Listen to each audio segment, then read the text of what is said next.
ఇప్పుడు మనం కొన్ని కంట్రీస్ని మనం చూస్తే సింగపూర్ మనకన్నా అధ్వాన పరిస్థితిలో ఉంటుంది. మేము ట్రైనింగ్లో నేషనల్ పోలీస్ అకాడమీ నుంచి 2018లో మేము సింగపూర్ వెళ్ళినప్పుడు అక్కడ లీ కువాన్ యూ ఆయన ఫార్మర్ ప్రైమ్ మినిస్టర్ 1959-60sలో మన ఇండియా కన్నా పూర్వన్నటువంటి దేశం బై 1980s 90s కల్లా టోటల్ ట్రాన్స్ఫర్మేషన్ వచ్చేసి అంటే వ్యవస్థలు పనిచేస్తున్నాయి. మీరు చూస్తే చైనా 1970sలో ఉన్న చైనా ఇప్పుడున్న చైనాని మీరు చూడండి, ఒక 40-50 ఏళ్లలో కంట్రీ అంతా ప్రోగ్రెస్ అయింది.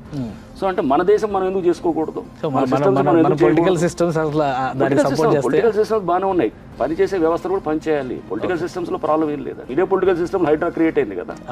అధికారులు చేయాలి, వ్యవస్థలు ఆలోచనతో ఉండాలి, అందరూ ఉండి సమన్వయంతో చేయాలి. ఇప్పుడు కూడా మనం ఇదే కబ్జాలని ఇదే టైప్ ఆఫ్ పర్లేదులే అనుకుంటే మటుకు మన భూమి మనం రేపు ఉన్న ప్లాట్ సెక్యూరిటీ ఉండదు. ఎందుకంటే రేపు భయం లేకుండా ఇష్టానుసారంగా నీ ప్లాట్ని